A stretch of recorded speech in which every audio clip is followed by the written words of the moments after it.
They call them wet scrubbers, the pollution control devices used by the phosphate industry to capture fluoride gases produced in the production of commercial fertilizer. In the past, when the industry let these gases escape, vegetation became scorched, crops destroyed, and cattle crippled. Today, with the development of sophisticated air pollution control technology, less of the fluoride escapes into the atmosphere, and the type of pollution that threatened the survival of some communities in the 1950s and 60s is but a thing of the past, at least in the U.S. and other wealthy countries. However, the impacts of the industry's fluoride emissions are still being felt, although more subtly, by millions of people who for the most part do not live anywhere near a phosphate plant. That's because after being captured in the scrubbers, the fluoride acid, hydrofluorosilicic acid, a classified hazardous waste, is barreled up and sold, unrefined, to communities across the country. Communities add hydrofluorosilicic acid to their water supplies as the primary fluoride chemical for water fluoridation. Even if you don't live in a community where fluoride is added to the water, you're still getting a high dose of it through cereal, soda, juice, beer, and any other processed food and drink manufactured with fluoridated water. Fluoride has been and remains to this day one of the largest liabilities of the phosphate industry. The source of the problem lies in the fact that raw phosphate ore contains high concentrations of fluoride, usually between 20,000 and 40,000 parts per million, equivalent to 2 to 4% of the ore. When this ore is processed into water-soluble phosphate via the addition of sulfuric acid, the fluoride content of the ore is vaporized into the air, forming highly toxic gaseous compounds, hydrogen fluoride and silicon tetrafluoride. In the past, when the industry had little, if any, pollution control, the fluoride gases were frequently emitted in large volumes into the surrounding communities, causing serious environmental damage. In Polk County, Florida, the creation of multiple phosphate plants in the 1940s caused damage to nearly 25,000 acres of citrus groves and, quote, mass fluoride poisoning, unquote, of cattle.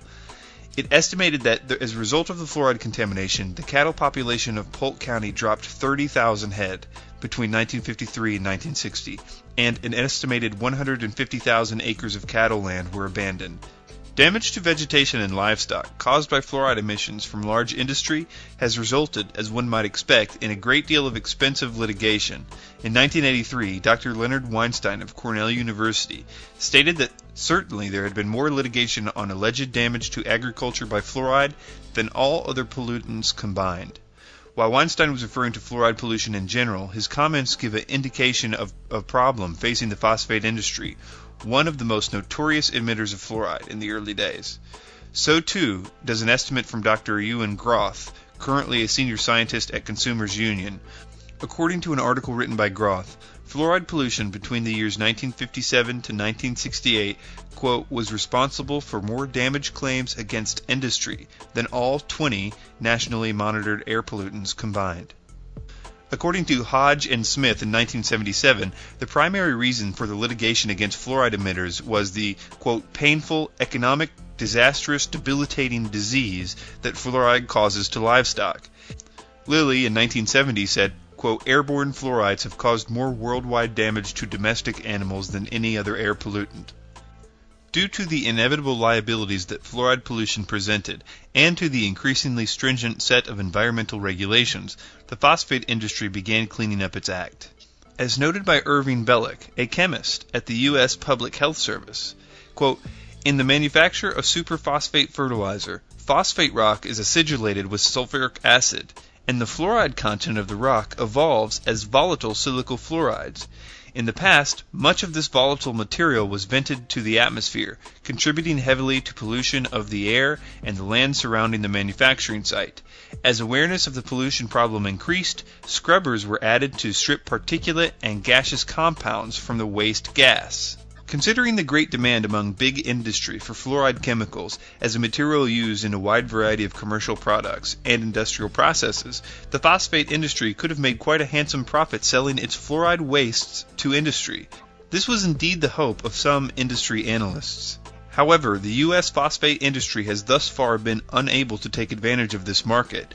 The principal reason for this failure stems from the fact that fluoride captured in the scrubbers is combined with silica. The resulting silica fluoride complex has in turn proved difficult for the industry to separate and purify in an economically viable process. As it now stands, silicofluoride complexes, hydrofluorosilicic acid and sodium silicofluoride, are of little use to industry. Thus, while U.S. industry continues to satisfy its growing demand for high-grade fluoride chemicals by importing calcium fluoride from abroad, primarily Mexico, China, and South Africa, the phosphate industry continues dumping large volumes of fluoride into acidic wastewater ponds that lie at the top of mountainous waste piles which surround the industry. Of course, not all the phosphate industry's fluoride waste is disposed of in the ponds.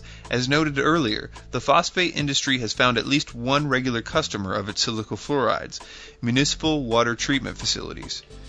According to recent estimates, the phosphate industry sells approximately 200,000 tons of silicofluorides, hydrofluorosilicic acid, and sodium silicofluoride to U.S. communities each year for use as water fluoridation agents. In 1983, Rebecca Hanmer from the U.S. Environmental Protection Agency described the policy of using phosphate industry's silicofluorides for fluoridation as follows, quote, "In regards to the use of fluorosilicic acid as the source of fluoride for fluoridation, this agency regards such use as an ideal solution to a long-standing problem. By recovering the byproduct fluorosilicic acid from fertilizer manufacturing, water and air pollution are minimized, and water authorities have a low-cost source of fluoride available to them."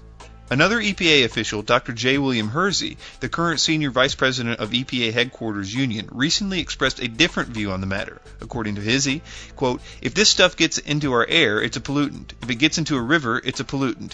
If it gets into a lake, it's a pollutant. But if it goes right into your drinking water system, it's not a pollutant? That's amazing. There's got to be a better way to manage this stuff." Adding to Hersey's concerns are three recent findings. First and foremost are two recent studies reporting a relationship between water treated with silicofluorides and elevated levels of lead in children's blood. The authors of these studies speculate that the silicofluoride complex may increase the uptake of lead derived from other environmental sources such as lead paint into the bloodstream. The second finding is the recent and quite remarkable concession from the EPA that despite 50 years of water fluoridation, the EPA has no chronic health studies on silicofluorides. All safety studies on fluoride to date have been conducted using pharmaceutical-grade sodium fluoride, not industrial-grade silicofluorides. The defense made by the agencies promoting water fluoridation, such as U.S. Centers for Disease Control, to the lack of studies is that when the silicofluoride complex is diluted into water, it dissociates into free fluoride ions, or fluoride compounds, and thus the treated water, when consumed, will have no remaining silicofluoride residues. This argument, while supported by a good deal of theoretical calculation, is backed by a notable lack of laboratory data. Moreover, a recently obtained and translated PhD dissertation from a German chemist contradicts the claims. According to the dissertation, not only do the silicofluorides not fully dissociate, the remaining silicofluoride complexes are more potent inhibitors of chlorinesterase, an enzyme vital to the functioning of the central nervous system. A third finding, although perhaps of less concern, is that the silicofluorides, as obtained from the scrubbers of the phosphate industry, contain a wide variety of impurities present in processed water, including arsenic, lead, and possibly radionuclides. While these impurities occur at low concentrations, especially after dilution into water, their purposeful addition to water supplies directly violates EPA public health goals. As noted by the Salt Lake Tribune, those who had visions of sterile white laboratories when they voted for fluoride weren't thinking of fluorosilicic acid. Improbable as this sounds, much of it is recovered from the scrubbing solution that scours toxin from smokestacks at phosphate fertilizer plants. Silicofluorides corrode glass. They have never had a study done on human beings before, and they are added directly to our water supplies. Go to fluoridealert.org for more information and references to everything that I've said here. Send this video to your congressman or your mayor or your local municipal water supplier. There are a few ways to filter out silicofluorides from your water. I will link a few options in the description section of this video. Thank you for your time.